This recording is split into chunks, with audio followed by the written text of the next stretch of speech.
सभी को राम राम। और आज हम फिर से एक नई वीडियो के साथ, और आज का विषय है करवा चौथ।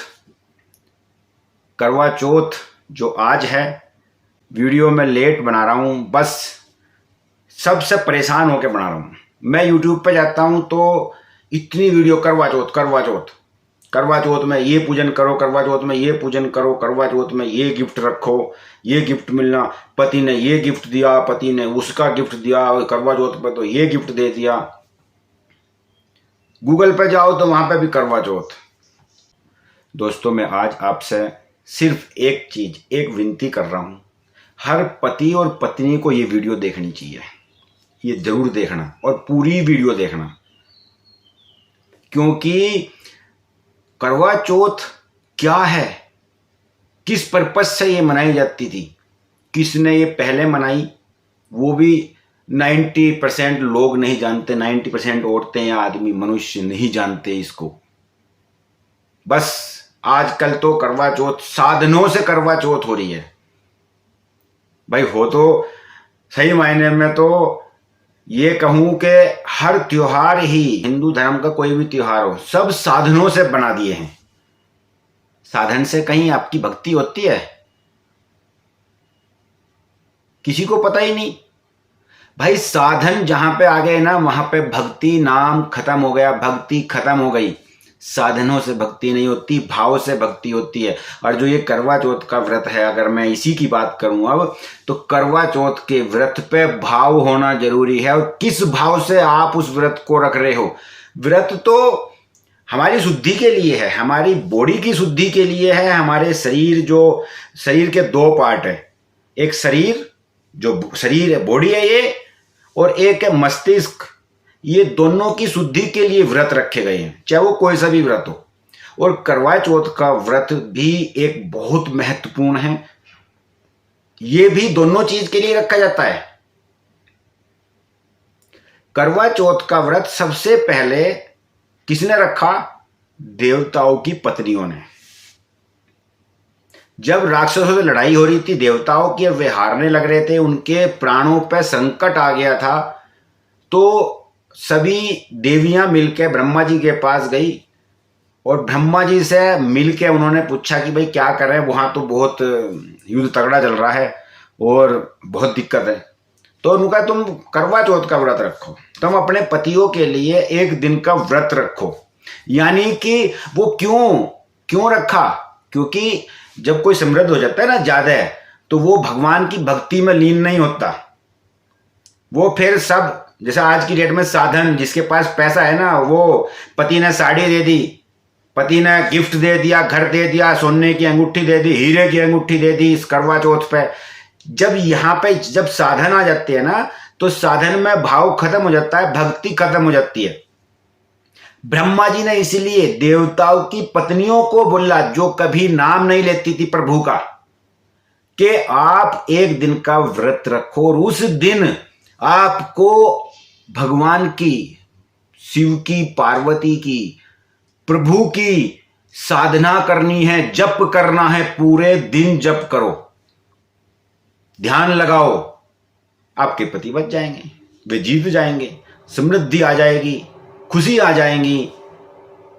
लेकिन इसे कोई बताता नहीं। क्यों? अगर ये बताएंगे तो वीडियो कौन देखेगा उनकी? कोई भी नहीं देखेगा। आज के हिसाब से अमेजोन पे साड़ी बहुत बढ़िया मिल रही है, 12,000 की है। अरे भाई, जो चीज आपके पास है, आप उसके लिए, उसकी जरूरत नहीं है आपको, लेकिन वो फिर भी आपको चाहिए। क्यों? क्योंकि करवा चौथ है, गिफ्ट चाहिए पति से। नहीं दिया तो पति से नाराज, पति से नाराज। जो पत्नी पति से नाराज हो जाए गिफ्ट ना देने की वजह से, तो उसके अंदर क्या भाव है? जो पति अपनी पत्नी का सम्मान ना करे, उसकी जरूरतों को पूरा ना करे, तो वो क्या पति? उसके लिए क्या करना? अरे व्रत रखने का फायदा क्या है फिर? जिसके लिए तुम व्रत रख रही हो, जिसकी समृद्धि के लिए, लंबी उम्र के लिए, वही तुम्हारा साथ नहीं दे रहा, तो उसके लिए व्रत क्या रखना है?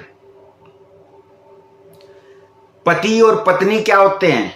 पति और पत्नी ऐसे एक दूसरे के पूरक हैं कि पति की खुशी के बिना पत्नी की खुशी बेकार है और पत्नी की खुशी के बिना पति की खुशी बेकार है। पत्नी तो दुखी है, पति मौज उड़ा रहा और पत्नी व्रत रख रही है उसके लिए। पत्नी तो अपने मजे में मजे मार रही है, पति दुखी हो रहा है। तो वो पत्नी क्या व्रत रखेगी उसका, जब उसका भाव ही नहीं है उस व्रत रखने में। तो दोस्तों बस मेरा एक देख के इन्हें कि व्रत रखने का मतलब है कि आपको एक दिन प्रभु की, उस जो प्रभु है वो ऊपर वाला, उसकी आराधना करनी है। अपने घर की समृद्धि के लिए, अपने बच्चों की समृद्धि के लिए, अपने पति की लंबी आयु के लिए, अपने पति को सुखी रखने के लिए आप उसका ध्यान करो। और ये नहीं है कि हे भगवान, हे प्रभु मुझे धन दे दे, मुझे गिफ्ट दे दे। भाई जो भक्ति, जब आप नाम लोगे तो सिर्फ उसी का नाम लेना चाहिए, जब उसी का नाम आना चाहिए। कष्ट हरो प्रभु कष्ट हरो, कष्ट हरो। ओम नमो पार्वती पते नमः, ओम नमो पार्वती पते नमः। मतलब पार्वती के पति की, दोनों की, पार्वती और पार्वती के पति की जय हो। बस उन्हीं का नाम जपना है। और उनका नाम क्यों जपते हैं? क्योंकि पार्वती माता पार्वती और शिव दोनों एक दूसरे के ऐसे पूरक हैं, एक दूसरे को ऐसे हमेशा खुश रखते हैं, कभी निराश नहीं करते हैं। इसलिए तो उनकी हम पूजा करते हैं, इसलिए तो हम उनका नाम लेते हैं। तो आप जो व्रत रखना है, आप साधनों से व्रत मत रखो। साधन क्या है कि साधन हमारी भक्ति का नाश करने वाला है। जहां पर साधन आ गए ना, वहां पर भक्ति खत्म हो गई। जिस पत्नी को पति जैसा है वैसा ही एक्सेप्ट है, वैसा ही उसको, जो उसके सामर्थ्य है उसको उसकी खुशी के लिए दिला रहा है, पत्नी को उसी में खुश रहना चाहिए। जब तो व्रत की भावना आएगी, जब वो खुश रहेगी, जब तो वो प्रभु का नाम जप सकती है। और व्रत विधि क्या है? सबसे पहले तो ये ध्यान रखो कि आपको सुबह उठ के, सूरज निकलने से पहले उठ के, आपको नहा धो के, अपने को स्वच्छ करके, सभी क्रियाओं को करके, स्वच्छ होके, नहा धो के प्रभु के भजन में लग जाओ। और पूरे दिन जो कार्य आपका है, खाना बनाना है, परिवार का खाना बनाना है, साफ सफाई रखनी है, आप उसे करो। लेकिन जो समय बच रहा है उसमें प्रभु का गुणगान करो। और आज के समय में एक चीज और हो रही है, भक्ति में म्यूजिक बहुत तगड़ा आ रहा है, भक्ति में वीडियो चलती हैं। जब हम भक्ति कर रहे, जब हम भजन कर रहे हैं, प्रभु का नाम ले रहे हैं, तो उसमें कोई भी व्यक्ति जिसमें म्यूजिक नहीं है, जिसमें बिल्कुल प्रॉपर बात बताई गई है, उस वीडियो को देखता ही नहीं है। वो देखेगा जिसमें म्यूजिक चलेगा, आधा घंटा म्यूजिक चलेगा, आधा घंटा में 10 मिनट वो, 5 मिनट वो ज्ञान की बात बताएगा, वे चलेंगे। तो आपको भक्ति का मार्ग चुनना है। करवा चौथ अपने परिवार की समृद्धि और शांति और सुखी रखने का एकमात्र साधन है। करवा और चौथ, चतुर्थी का चांद, ये शास्त्रों में भी कहा गया है कि चतुर्थी का जो चांद है वो बहुत महत्व रखता है अपने आप में। और करवा किससे बनता है? मिट्टी से, क्योंकि मिट्टी में ही सब सुख देने वाली चीज लगी हुई हैं, उसमें मिली हुई हैं। जब तक हम मिट्टी से नहीं मिलेंगे, जब तक हम मिट्टी का इस्तेमाल नहीं करेंगे, हमें सुख समृद्धि कहां से आएगी? आप अगर साइंस के हिसाब से देखें तो उसके अंदर वो क्यों करवा का इस्तेमाल किया गया है? क्योंकि वो मिट्टी से बना है। ये बताया गया है कि आपको मिट्टी से हमेशा जुड़ के रहना है, मिट्टी की तरह सहनशीलता, पृथ्वी की तरह सहनशील बनना है आपको, पृथ्वी की तरह आपको देने वाला बनना है। सेवा भाव ही सबसे बड़ी भक्ति है और करवा चौथ सेवा ही सिखाती है।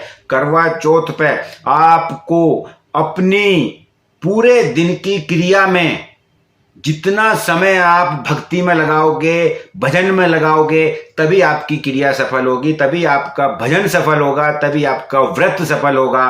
और जो व्यक्ति या जो लेडीज, औरतें शाम को तैयार होंगी, भाई सुबह से तैयार होना है, सुबह से फ्रेश होकर सब चीज करके रखना है।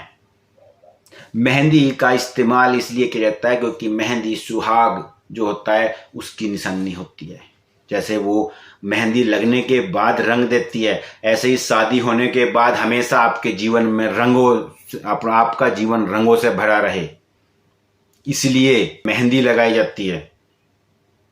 तो आपसे विनम्र निवेदन है कि आप भक्ति करें, साधन से नहीं, भजन से करें, भगवान से करें। व्रत को साधन से मत तोलो, साधन की जरूरत नहीं है। आपने बहुत सुना होगा कि उसने पति ने गिफ्ट नहीं दिया तो पत्नी मार्केट में लड़ाई करके आ गई। अरे जब वो मार्केट में लड़ाई करके आ रही है और फिर व्रत रख रही है तो उस व्रत को क्या होगा? क्या व्रत लगेगा? क्या उसका मन शांत होगा? क्या उसका मन एकांत होगा? एकांत में रह के जो भाव आते हैं, क्या भगवान के प्रति वो आएंगे उसके अंदर? नहीं आएंगे।